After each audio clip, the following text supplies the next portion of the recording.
Carl, Dale Jarrett, ESPN. You got me? I got you, Dale. Well, man, you've done everything you could possibly do to win this championship. Yeah, you know, it's not, it sure isn't over, man, but it's not just about tonight. It's the whole season, and, you know, we'll just do the best we can tonight. We'll see what we get, but definitely having a good time. To save a lot of confusion, it's good, man. Definitely having a good time, but I'm sure this isn't what Clint wanted to see. We really needed this restart, even if it, you know, hurts our chance to win the race. It's going to add a little drama, I hope. Well, I think you're exactly right, Carl. And instead of another question, I just want to say thanks on behalf of everyone at ESPN and all the fans out there for you being so gracious. As many times as you've done this all year, answered the questions as you've been in the heat of the battle for this. And we just appreciate what you've done for us and for our sport. Hey, man, it's my pleasure. Just glad you folks get to ride along with me. It's pretty cool to be able to talk to everybody at home from your race car. That's neat. So hope you guys enjoy the show. We've enjoyed it. Good luck. What a great champion he has been. He is the reigning NASCAR Nationwide Series champion, a 6-time winner this year in this series, 8 wins in the NASCAR Sprint Cup. Still has an outside shot, a slim but an outside shot of becoming the NASCAR Sprint Cup champion here on Sunday. And there's the 2 car back in the 5th position. Again, the scenario, he has to finish 9th or better in order to become the champion. Now the car. Make sure them guys behind us know what the deal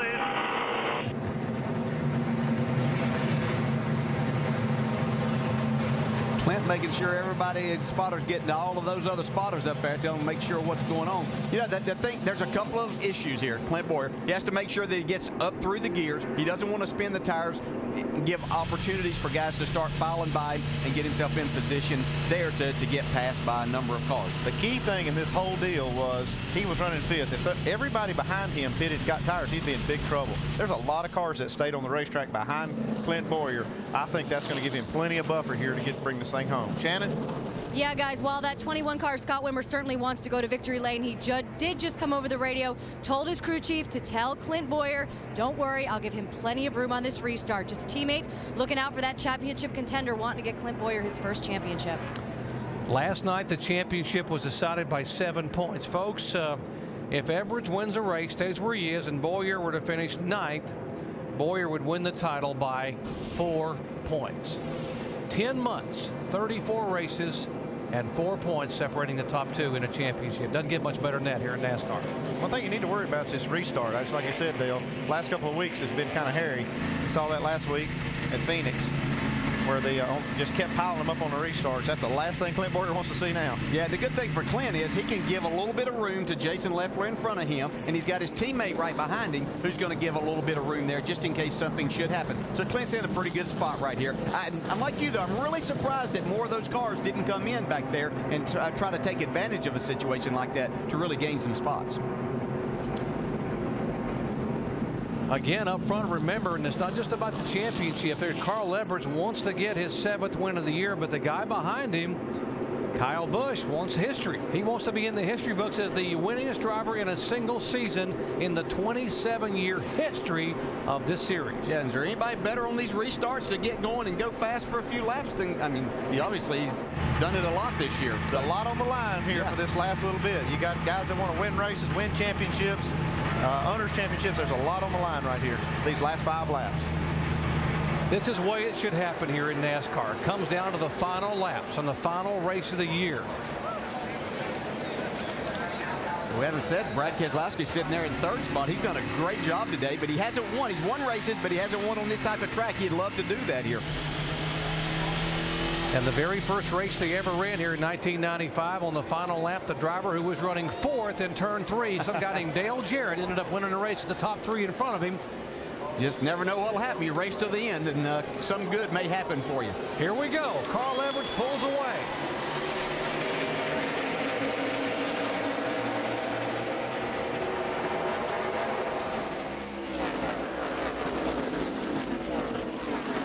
Boyer down on the bottom of the racetrack. There's his teammate, the 21 car, up high, right in front of the 32. Got a bit of a buffer there. Looking good so far. Here comes Kyle Busch trying to get to the inside. Whoa. He was in the gas pretty hard right there, but a little too much it looked like. 3 laps to go.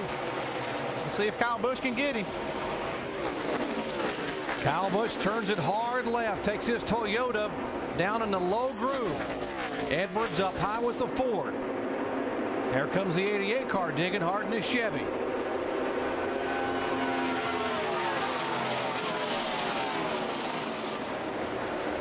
I think Carl Edwards moved his car to the middle top of the racetrack. That's when this race really changed for him. He was able to run Kyle Busch down, take the lead from him, and been able to hold that advantage. 2 to go. 3 miles away for Clint Bowyer from a NASCAR championship. 2 laps.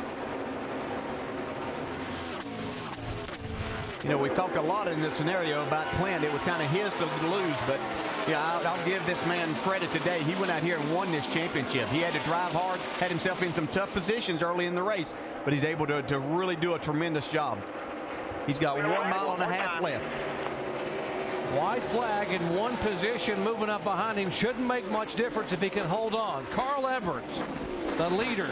Kyle Busch in second. Keselowski third. Leffler fourth. And Bowyer trying to hang on to 5th spot. Half a lap away. Doesn't look like Kyle Busch is going to have anything for Carl Edwards in his final turns. Coming out of turn 4, Carl Edwards will win the battle but will not win the war. Edwards will win the race, and the 2008 NASCAR Nationwide Series champion is Clint Bowyer. Congratulations, Clint Bowyer. Oh, what a great year. Buddy, you hit it. Woo! Sit down, boy! Woo! Oh, that's great. Nothing feels better than winning a championship. Nothing like it. Nothing like it. That's what you work all year for. Congratulations to all of these guys. Richard Childress and that entire team. Dan Deering off, the crew chief there, congratulating his guys as the fireworks go off. Congratulate Carl there. Clint becomes the 20th different driver to win a championship in the 27-year history. These guys had a tough fight all year long. Still good buddies there. Yep, a little bumping and rubbing, a little congratulatory rub there. And here comes your owner's championship winner, the 20 car, won it by 12 points. A lot of winners tonight. Sure was. What a great season they put on for us. Just a great battle the entire way. What a charge Carl Edwards made here. Fans know what's coming next. 7th time this year in the NASCAR Nationwide Series. Here he comes. Oh, boy, that was perfect. Way to cap it off. Carl Edwards wins the race, and Clint Bowyer wins the championship. What a night for fireworks here in South Florida. The season finale for the NASCAR Nationwide Series.